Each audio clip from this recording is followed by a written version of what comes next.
Okay, so now it's better for white to continue with bishop to c4, creating some pressure over this knight, and the best move for black is to just go for bishop to e6.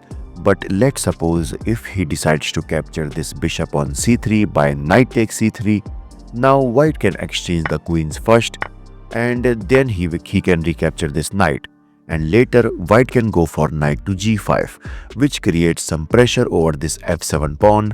And to stop this, if black pushed h6, which looks logical, but after that white will also castle, and black can now push his pawn to e4, attacking this knight, but simply knight to e1.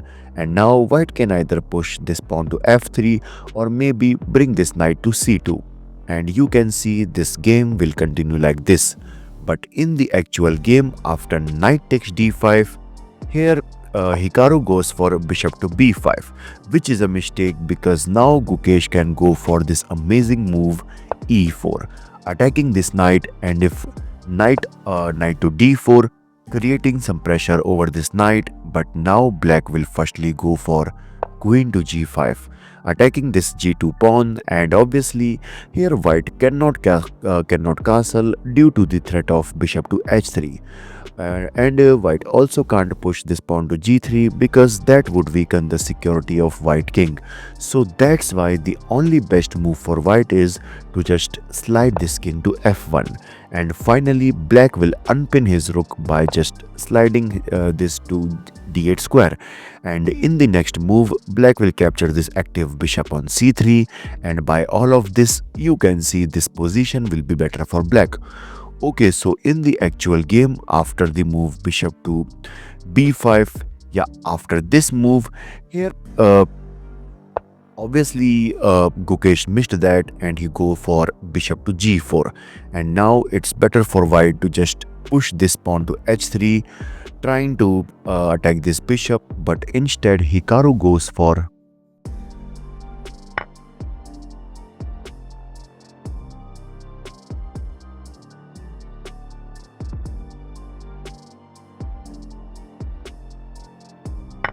and here it's important for white to just castle, ensuring the king's safety, but instead Hikaru goes for queen to a4. Yes, he was attacking this bishop, but he forgets that in the next move, black can capture this knight on f3, which would ruins the pawn structure of white. But Gukesh missed that move, and instead he goes for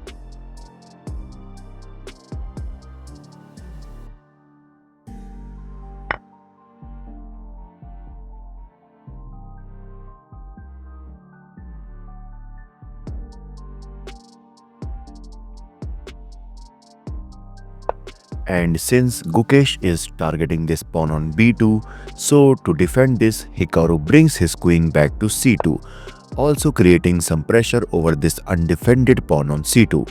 And now comes the most interesting part of this game. Here in this position, the best move for black is to bring this rook to b5, which might be shocking for most of you, because here the idea is simple. He wants to place this rook to d5, creating a strong battery over this d file. And since this c6 pawn is undefended, so let's suppose if rook takes c6, that will be a huge blunder, because now in this position black can actually sacrifice his rook by rook takes b2. But what's the point behind this? The idea is simple. After queen takes b2, now you can see no one is covering this d3 square, so black can now bring his queen to d3. And basically that's the main idea behind this rook sacrifice, bringing this queen away from the defense of d3 square. And now you can see To stop this mate, the only move for white is to sack this knight on f3, which opens the path of this queen. But black will simply capture this knight on f3, and after takes, bishop takes f3, attacking this knight as well as threatening to mate in one. So to stop this, the only best move for white is to go for queen to c2, asking for queen exchange. And since black is a material up, so he can happily exchange the pieces. And now clearly you can see, after all of this, you can see this is all over for white. But in the actual game, after the move queen to c2, here Gukesh missed that, and he goes for queen to d5. He might be preparing for queen to d8. I mean rook to d8.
And now it's better for white to go for queen to d2 with the idea of rook to c1, so that he can create a battery of rooks. But instead Hikaru decides to take on a5.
And now it's better for white to just start pushing these kingside pawns, but instead Hikaru made a mistake by bringing this knight back to e2 because he might be preparing for knight to d4 with the idea of knight to c2, attacking these pieces.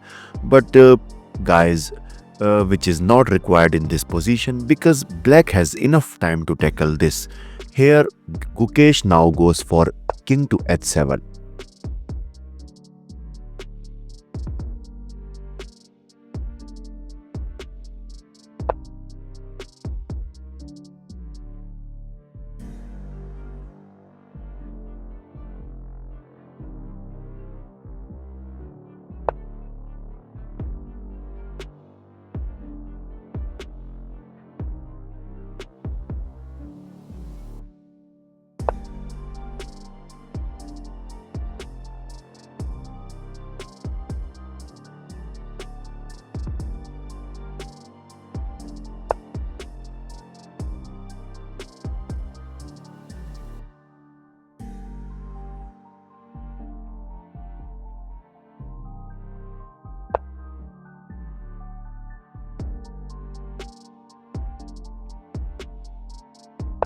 And now it's important for white to just push a4 so that he can bring his another rook to a3, which supports this pawn.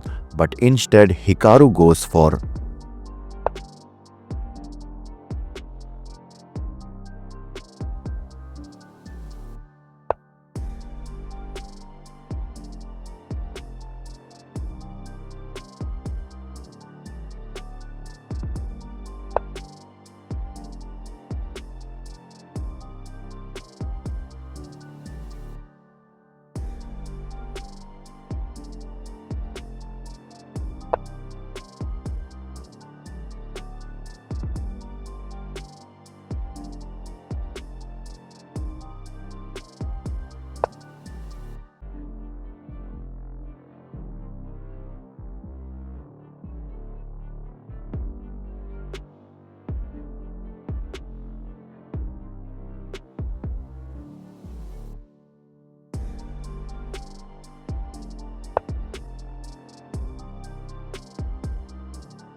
And in this position, Hikaru Nakamura resigned because there is nothing white could do anything to save this game. As you can see in the next move, black will go for rook to g5, which creates pressure on this queen as well as this g2 pawn. And to save this, let's suppose if white goes for rook to g1, which looks logical at defending this g2 pawn, but in this position black can actually sacrifice his queen by queen takes g1, because after king takes g1, since this pawn is already on the c2 square, simply c1 equal to queen check, king to h2, rook to g5, queen to h3, and finally queen to d2. And in the next move, bishop to g1, and you can see this is all over for white. This is your host Bison signing off. Bye bye.